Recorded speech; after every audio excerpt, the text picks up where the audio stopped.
क्या भारतीय UPI system खतरे में है? क्या ऑनलाइन पेमेंट सेफ है? मैंने पिछले कुछ सालों से कैश को छुआ तक नहीं है, लेकिन मेरी तरह अगर कैशलेस अर्थव्यवस्था में सबसे बड़ा योगदान आप भी दे रहे हैं तो इस वीडियो को गौर से देखिएगा और थोड़ा जागरूक हो जाइएगा। भारत में हर घंटे 2.5 करोड़ से ज्यादा यूपीआई ट्रांजैक्शन होते हैं और यह इतना ज्यादा भरोसेमंद और विश्वसनीय है कि तमाम लोगों ने कैश रखना बिल्कुल छोड़ दिया है। हम जैसे लोगों को 12 अप्रैल को तब झटका लगा जब अचानक से पेटीएम, गूगल पे, फोन पे जैसे एप्स ने पेमेंट फेल होने का मैसेज दिया। इन ऐप से जितनी भी पेमेंट थी वो फेल होने लगी। कोई समोसे खाकर ऐप निहारता रहा तो कोई सैलून में बाल कटवाने के बाद पैसा ट्रांसफर न होने की वजह से घंटों बैठा रहा। मैं खुद कैब वाले के साथ 25 मिनट तक बैठा रहा और पेमेंट हुआ ही नहीं। ऐसा पिछले 15 दिनों में एक बार या 2 बार नहीं बल्कि 3 बार हो चुका है। आखिर इन दिनों बार बार क्यों क्रैश हो रहा है यूपीआई? क्या आगे भी ऐसा होगा? और अगर ऐसे में आपकी पेमेंट अटक जाए तो क्या करना चाहिए, जानेंगे आज के इस एक्सप्लेनर वीडियो में। नमस्कार, मेरा नाम है हार्दिक दवे और आप देख रहे हैं जी न्यूज का डिजिटल प्लेटफॉर्म। भारत में डिजिटल पेमेंट को बेहद आसान, सरल और फास्ट बनाने वाले यूपीआई की शुरुआत अप्रैल 2016 में हुई थी। महज 9 सालों में यह हमारी जिंदगी का अभिन्न हिस्सा बन गया, बहुत जरूरी सा लगने लगा। और देश में हर रोज करीब 60 करोड़ यूपीआई ट्रांजैक्शन के जरिए करीब 80,000 करोड़ रुपयों का लेन देन होता है। हालांकि पिछले 15 दिनों में 3 बार अचानक से यूपीआई की सर्विसेज डाउन हो गई। पहली बार हुआ 26 मार्च 2025 को। करीब 3 घंटे के लिए यूपीआई सर्विसेज डाउन रही। तब लोगों को गूगल पे, फोन पे, पेटीएम जैसे ऐप से अमाउंट ट्रांसफर करने में दिक्कतें हुई और इस दौरान 10 से ज्यादा बैंकों के यूपीआई और नेट बैंकिंग सर्विसेज पर भी असर पड़ा। इस दौरान 3000 से ज्यादा शिकायतें दर्ज हुई। फिर आई तारीख 2 अप्रैल 2025। वित्त वर्ष 2025 की क्लोजिंग के चलते इस दिन देश के कई बैंकों की यूपीआई और मोबाइल बैंकिंग सर्विसेज में काफी दिक्कत आई। इस दौरान करीब 5000 यूजर्स ने केवल एसबीआई की सर्विस डाउन होने की रिपोर्ट दर्ज करवाई। National payments corporation of India, जिसे कि एनपीसीआई कहा जाता है, उन्होंने कहा कि बैंकों की सक्सेस रेट में उतार चढ़ाव के कारण यूपीआई ट्रांजैक्शन में गिरावट आई है। फिर 12 अप्रैल 2025 को तीसरी बार झटका लगा। सुबह तकरीबन 11:30 बजे थे और करीब 3 से 4 घंटों तक यूपीआई सर्विसेज डाउन रही।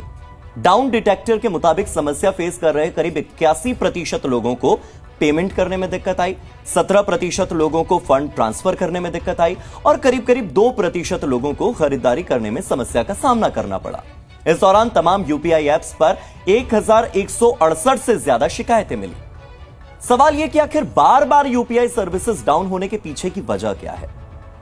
यूपीआई एक डिजिटल रास्ता है जिससे कि आप मोबाइल के जरिए अपने बैंक से किसी और के बैंक में तुरंत पैसे ट्रांसफर कर सकते हैं, पैसे भेज सकते हैं। यूपीआई का मालिक और ऑपरेशनल मैनेजर आप जिसे कह सकते हैं वो है national payments corporation of India यानी एनपीसीआई। एनपीसीआई को रिजर्व बैंक और इंडियन बैंक्स एसोसिएशन ने मिलकर बनाया है। एनपीसीआई ने जो वजह बताई, उसके अलावा पिछले दिनों बार बार यूपीआई सर्विसेज क्रैश होने के पीछे कुछ अन्य वजह भी हो सकती है। जैसे पहली तो यह कि आईपीएल के कारण इन दिनों गेमिंग एप्स में यूपीआई ट्रांजैक्शन बहुत ज्यादा बढ़ गया है। सर्वर पर लोड बढ़ने से सर्विस डाउन हो सकती है। दूसरा कारण, फरवरी 2025 तक अमूमन रोजाना करीब 52 करोड़ ट्रांजैक्शन होते थे, मगर मार्च महीने में यह बढ़कर करीब 60 करोड़ हो गए और अप्रैल में यह संख्या और ज्यादा बढ़ गई। यानी ट्रांजैक्शन बढ़ रहा है, लोड ज्यादा हो रहा है। तीसरी वजह यह कि एनपीसीआई ने 8 अप्रैल को घोषणा की थी कि वो इंटरनेशनल यूपीआई ट्रांजैक्शन के लिए क्यूआर कोड के इस्तेमाल को सीमित कर रहा है। तो ऐसे में हो सकता है कि इसके लिए यूपीआई के बैकएंड पर कुछ काम चल रहा हो, सर्वर उसमें व्यस्त हो और इसके चलते घरेलू ट्रांजैक्शन प्रभावित हुए हों। कुछ मामलों में यूपीआई की समस्या एनपीसीआई के सिस्टम की बजाय बैंकों के अपने सर्वर से जुड़ी होती हैं। जैसे कि एग्जाम्पल के तौर पर, उदाहरण के तौर पर देखें तो एसबीआई, एचडीएफसी और अन्य बैंकों ने रखरखाव या तकनीकी खराबी की बात भी कही थी। अब आप सब ये सोच रहे होंगे कि 3 बार क्रैश हुआ है यूपीआई, तो क्या आगे भी होगा? तो यूपीआई आने से पहले एक बैंक से दूसरे बैंक में पेमेंट के लिए जो ट्रांजैक्शन होता था उसमें फीस लगती थी। सभी बैंकों के अलग अलग ऐप होते थे। इसे आसान बनाने के लिए एनपीसीआई ने यूपीआई लॉन्च किया और अब एनपीसीआई का नेटवर्क सभी बैंकों के बीच में पेमेंट के लिए काम करता है। इससे ट्रांजैक्शन फीस पूरी तरह से हट गई। एक बैंक से दूसरे बैंक में पेमेंट करना आसान हो गया। इसका एक नुकसान भी है। आप किसी भी बैंक के यूजर हो, कोई भी यूपीआई ऐप इस्तेमाल करते हो, ट्रांजैक्शन के लिए एनपीसीआई का नेटवर्क तो इस्तेमाल करना ही पड़ेगा।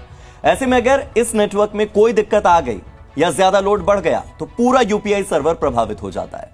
आरबीआई और एनपीसीआई यूपीआई की क्षमता को बढ़ाने और भविष्य में ऐसी समस्याओं को कम करने के लिए कुछ नए फीचर्स जैसे कि यूपीआई लाइट और इंटरनेशनल पेमेंट्स पर भी काम कर रहे हैं। अब जब तक ये सारे सुधार लागू हो नहीं जाते तब तक एनपीसीआई के सर्वर में कोई तकनीकी समस्या आ सकती है और हो सकता है कि इन फ्यूचर भविष्य में यूपीआई सर्विसेज इस तरह से डाउन हो जाएं।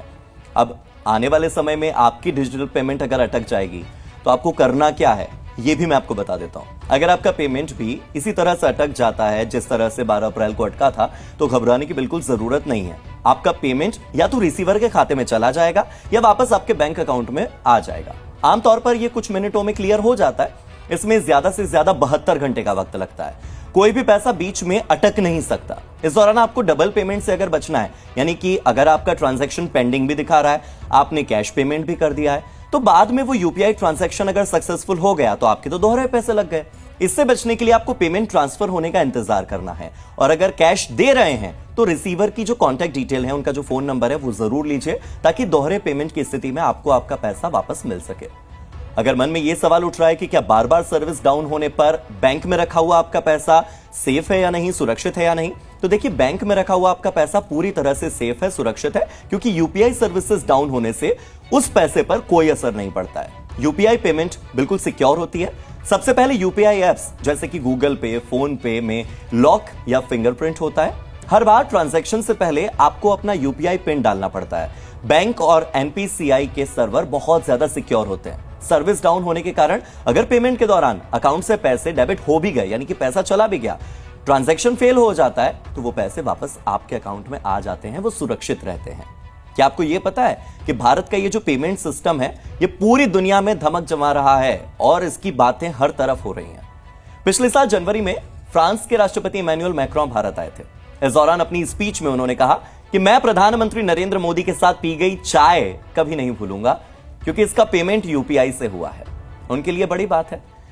मैक्रोन के अलावा विदेशी लीडर से लेकर पर्यटक तक सभी भारतीय यूपीआई से काफी ज्यादा प्रभावित हैं।